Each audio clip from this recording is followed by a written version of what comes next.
So we're going to see how this goes. There's a couple things that could happen. Finn, my little kitten, is on my desk. He likes to sleep on my desk, and I have a little pillow for him. So we'll see if he walks into shot or not. And there's some sanding going on in the building, so you might hear that. But, oh, and my phone might run out of room. So we'll see how this goes. It's been a while since I've done a art book video. One of the major reasons is that the Toronto Public Library, which is one of the largest public libraries in the world, they were hacked back in October, I believe it was. And they only just recently got back online. There's still some things that are out, like printing or something like that, but now you can order books. And a lot of the books that I review on my website and then do videos of are from the Toronto Public Library. And it's fantastic. You can order books from any branch and they send them to your local branch. And so my husband and I are always ordering books.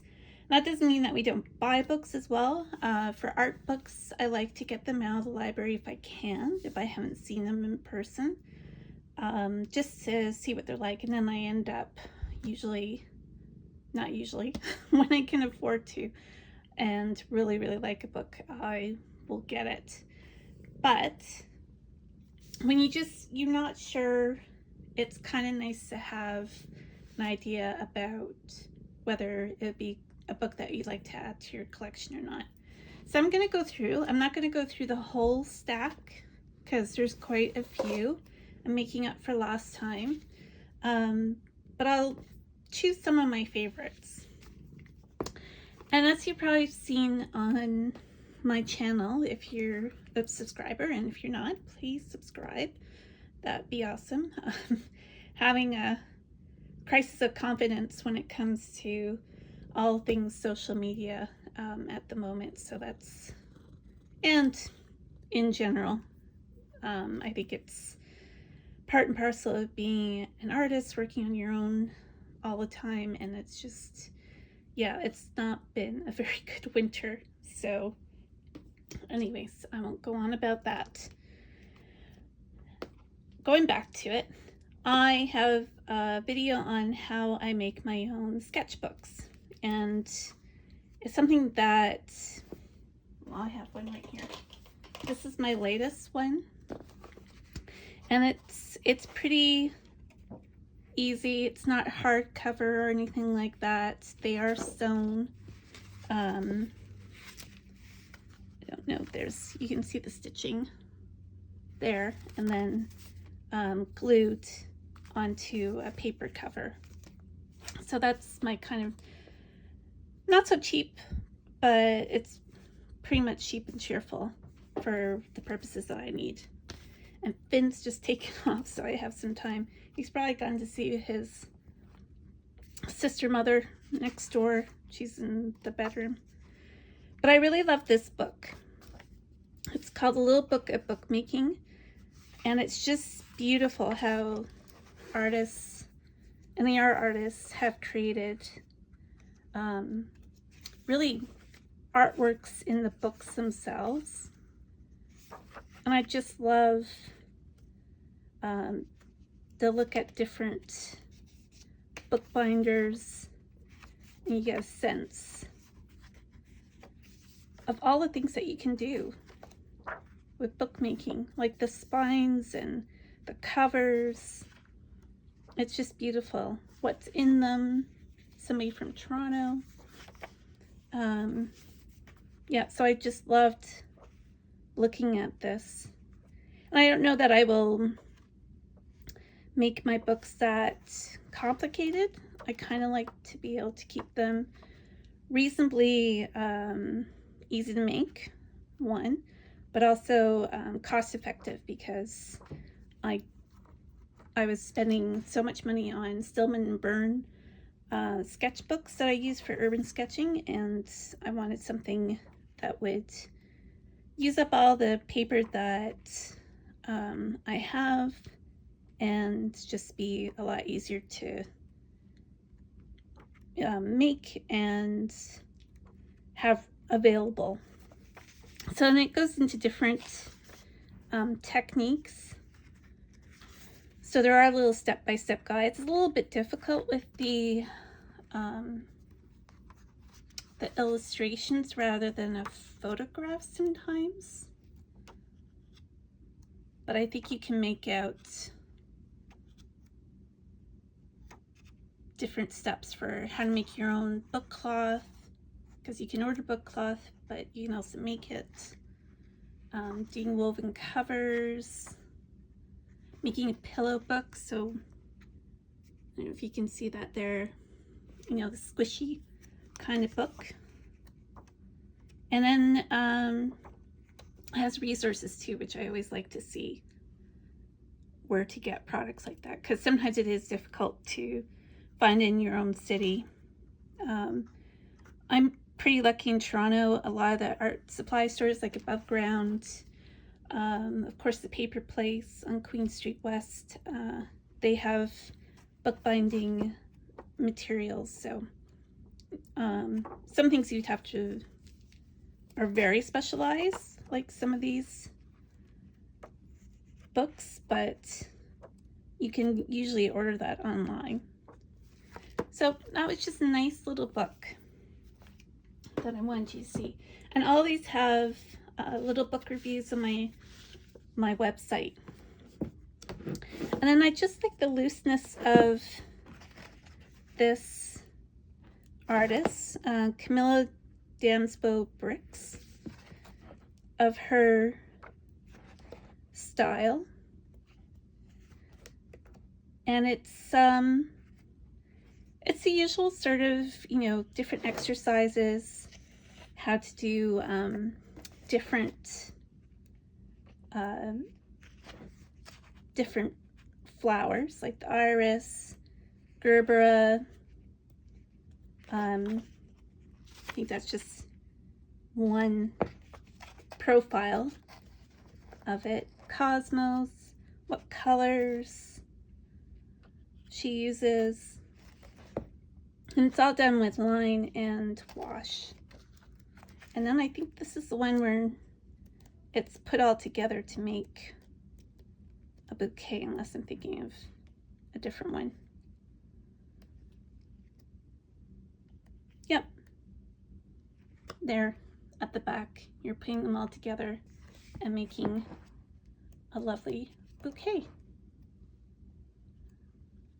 So it's pretty, I think it's pretty useful for even beginners or intermediate, and it's got some really good step-by-steps for how to compose certain flowers. So that's a nice one. And this one, Creative Gouache, very similar makeup. And this is, I'm doing a lot more in gouache now, and I'm still finding some things that I don't like about it, and I think it's down to me rather than the media. So kind of wanted to pick up this book too, and it's really good about walking you through the different steps on how to make different textures and how to blend, which is somewhat like watercolor and somewhat not.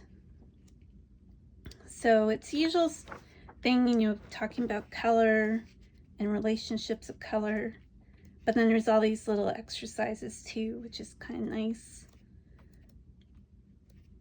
And it's just well laid out, I think, with a lot of ideas for projects. And even lettering, which not all books would have.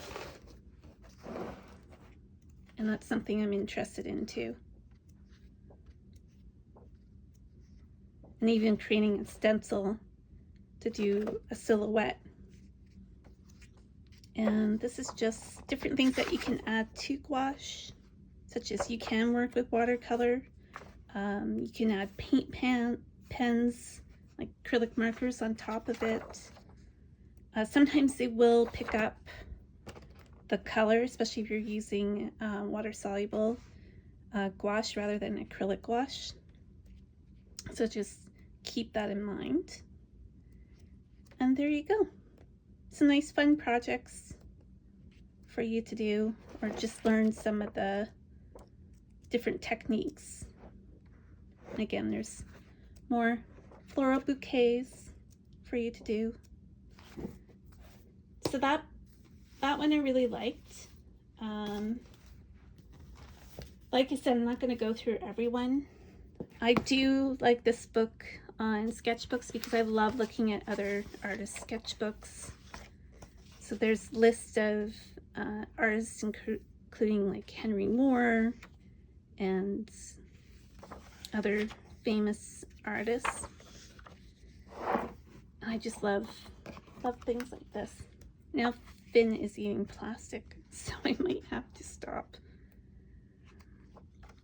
And if you're someone who also likes going through artist sketchbooks, and I love these that are in different like accounting ledgers, and there's a urban sketcher called Lapin that he uses ledgers for his sketchbooks too.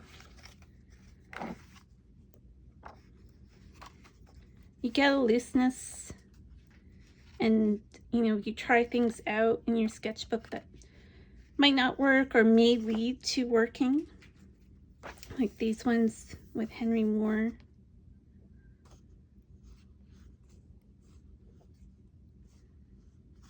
And I like these. These are really quite like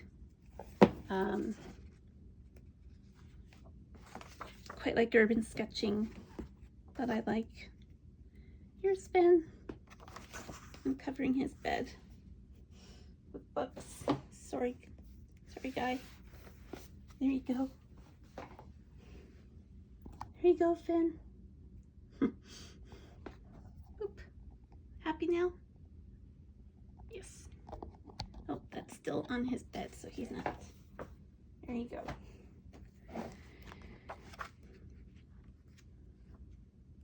And this one adding paper and even fabric is really quite neat, and it's one of those kind of accordion sketchbooks.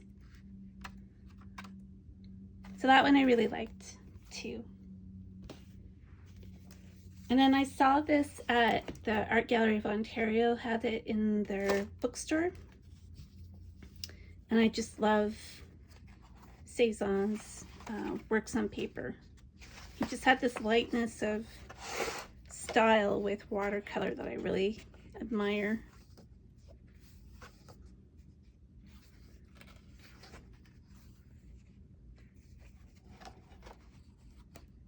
And you see, like, he was a great draftsman, which a lot of people seem to forget when they think of sometimes of Impressionism, that it's just dabs of color, but there's structure to it as well.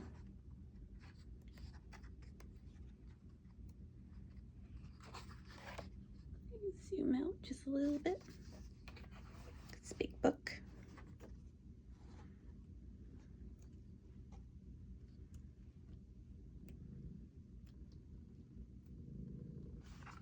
And just see the working with the pencil and ink and adding a little bit of wash. It's gouache in that, watercolor and gouache. And then this is the final oil on canvas. So I like seeing the stages of that. But they're beautiful in of themselves. And that's what's important too. It's not all about oil and canvas. And like, look at the lightness of the washes, just really beautiful.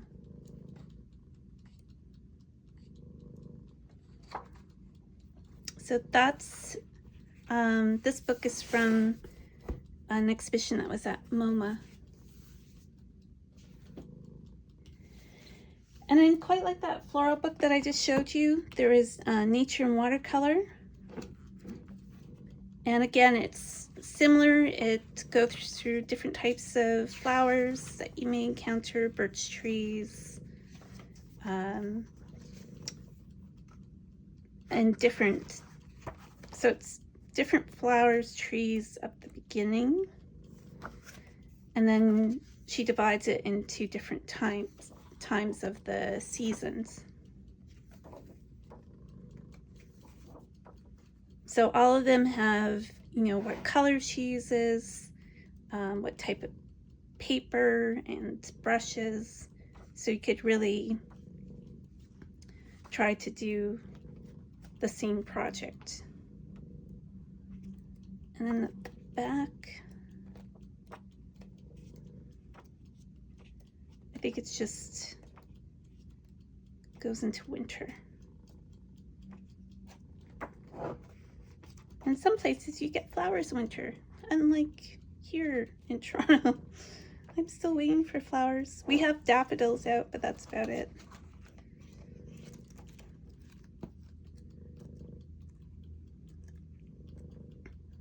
So again, it's something that you like to do, floral or nature studies, then this is a really nice book if you like a loose way of handling things.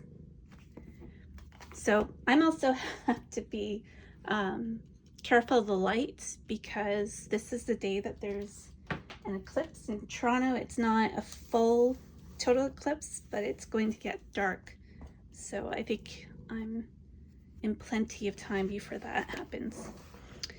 And I can't believe I have more, if urban sketching is your bag, I have other urban sketching art book reviews on my website, and I also have a section on what I take with me for urban sketching or for travel sketching. And I can't believe I never got this book out before. It's by Mark Taro Holmes, and it's a great book on studying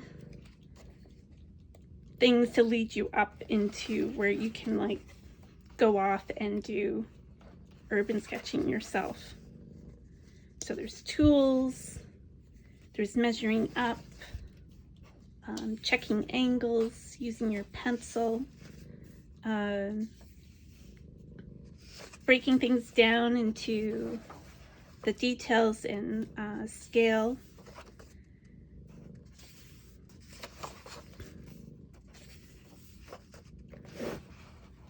And then composition, how your eye works through a scene or through objects. And then adding, the beginning is more about graphite, adding ink, what types of tools you could use. This is pretty interesting. It's called 3-pass sketching. It's the ideal method for drawing real places and actual events as you experience them. But this systematic approach is the best balance I have found between accuracy, spontaneity, and speed.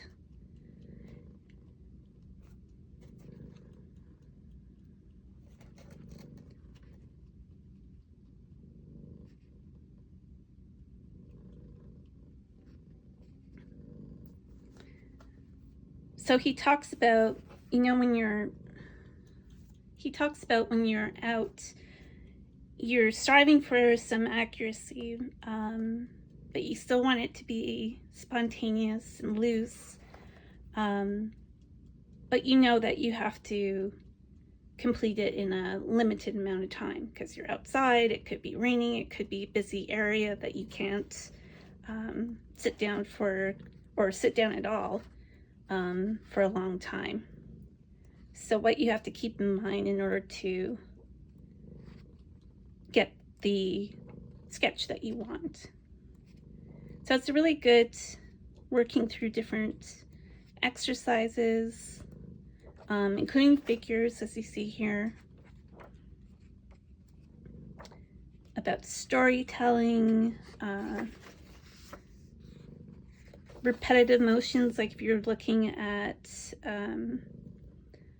you know, a band, let's say you're sketching people playing music, they're often will return to certain movements.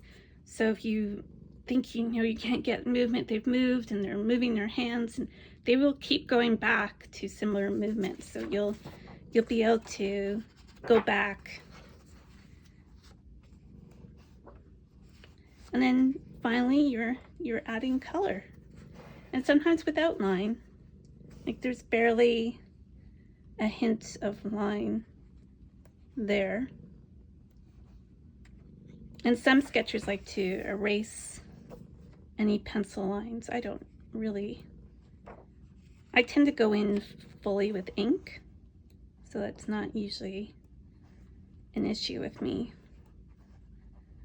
But there you go. Some really nice projects and beautiful urban sketching sketches. Oh, and there's Newfoundland. So on to another big, chunky, sort of coffee table book, also from another exhibition. I think this one was in, I don't know if this one was the San Francisco one or not,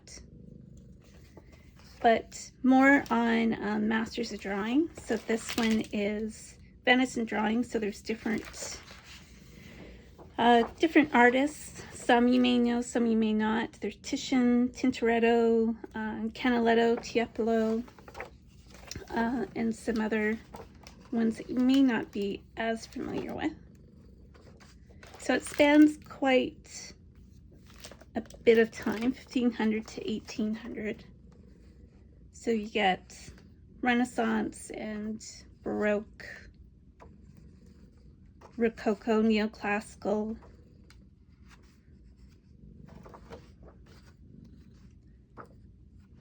and it really discusses the role of disegno in, I won't get into that, it's a long theory about the concept of disegno in Venice, what it means to draw, how printing and everything comes to how artists produce, that the drawing is important of itself. It's not just for working things up into painted form. So some really beautiful paintings and drawings illustrated here. How Venetian workshops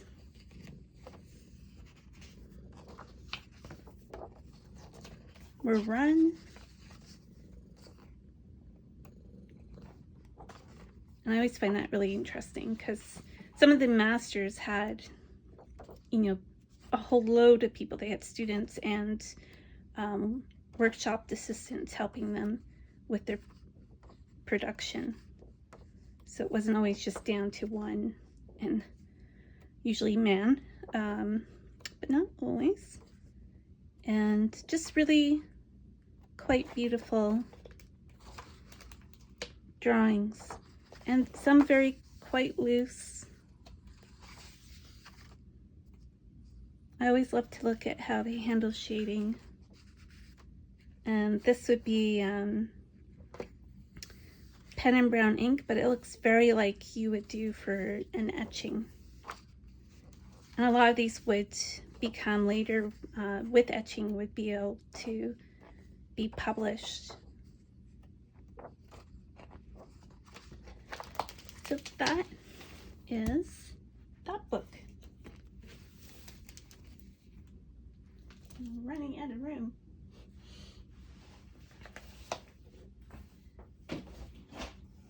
And the other one one that I want to go through is I love Turner.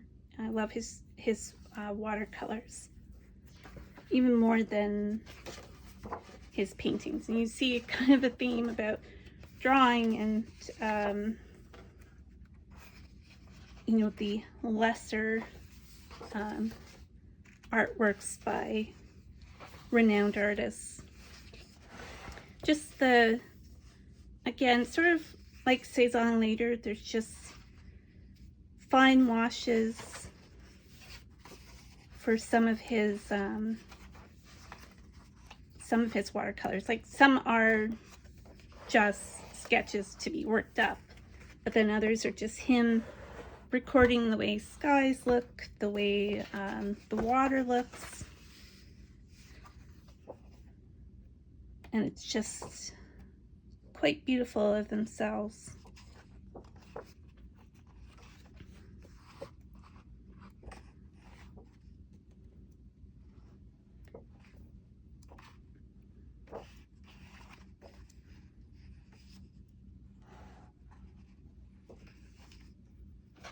Especially that one of Venice. I love that one. Really, really beautiful.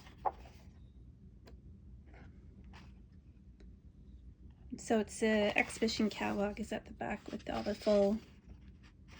the full images that were in the exhibition.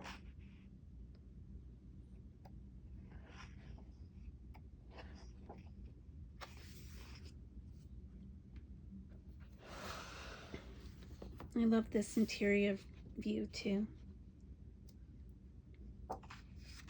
But these ones here just get really, really interesting sense of the energy of the place and the way that he's just viewed things so differently.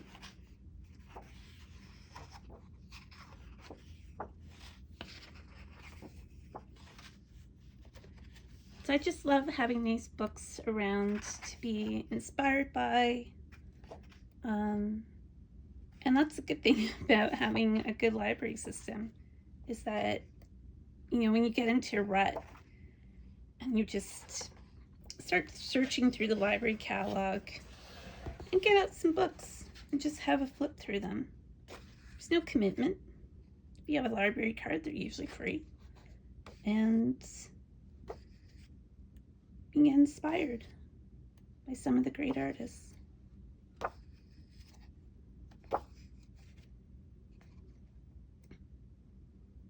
Look at that. Looking across the lagoon at sunset. Just minimal amount of detail. And just, you can just sense that.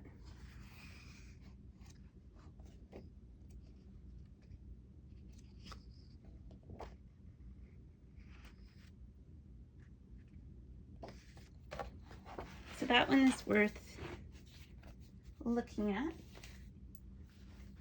And then there's just a couple more. I'm always really interested in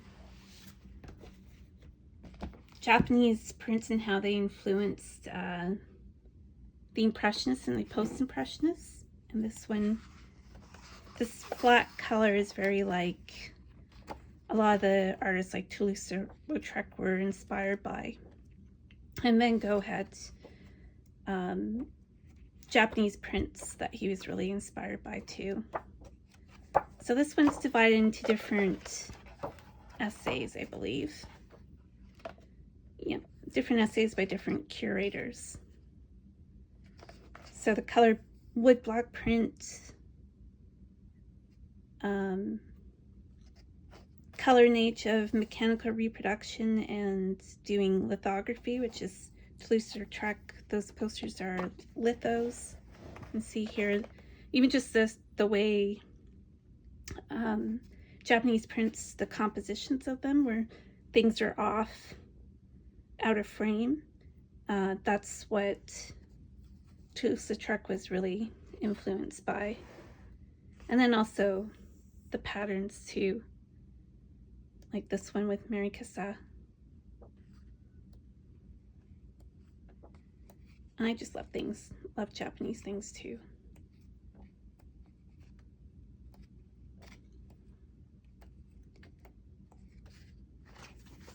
And this one, this Pierre Bonnard boating scene, is a color lithograph, but it really reminds me of like woodblock prints.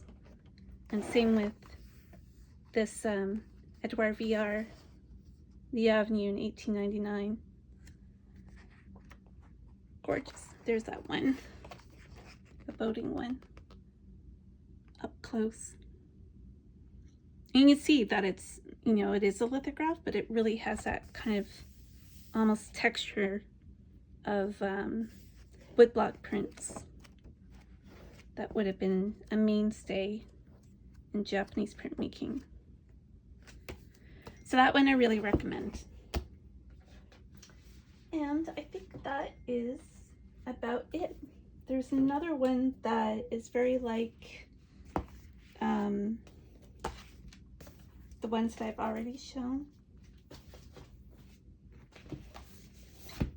like the ink and wash florals and the nature and watercolor. Again, if doing florals is your thing, this one's a really good step-by-step on how to do brush strokes, especially. I like this book for using filbert brushes to get different textures for producing leaves, doing wavy leaves, small ovals, and it does help when you have different brushes to convey that. So I think of the three, I preferred this one, and it really is divided into different types of flowers.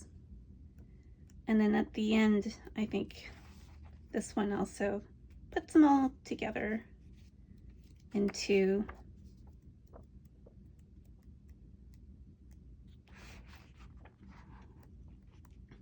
nope, this one doesn't. It was the other one. Oh, there it is. There's yeah, at the end they put them all together as posies and bouquets, whatever you want to call them. I'm just jealous of that studio. Like, come on. The view, the light coming in. I think there's like a window here, here, and here. It's beautiful. So jealous. And finally, another nature-inspired how-to. And a lot of these, you know, it's really aimed at if you don't know too much about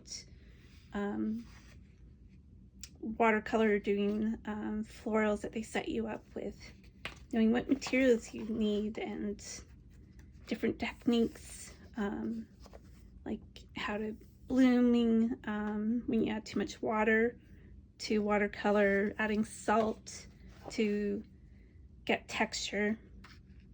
So it's all there. They're much the same, step by step, doing different types. This is a much looser style than the wildflower watercolor, but you could apply for some of these things to that one because it has different types of flora and fauna, and then different buds, different types of blooms like asters and coneflower. But again, this is a lot looser than the other one. And then even adding little animals and birds, even a squirrel. It's a very cartoony sort of squirrel. I love chipmunks. I'm always fascinated by them. They take off so quickly.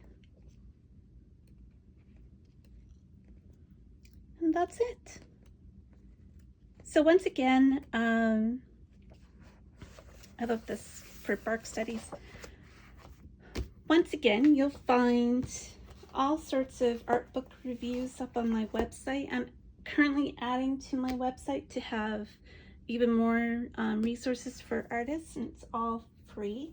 There's color charts for downloading from different brands, and art store reviews in different cities, and it goes on and on. Oh, and also I sell my own handmade watercolor. So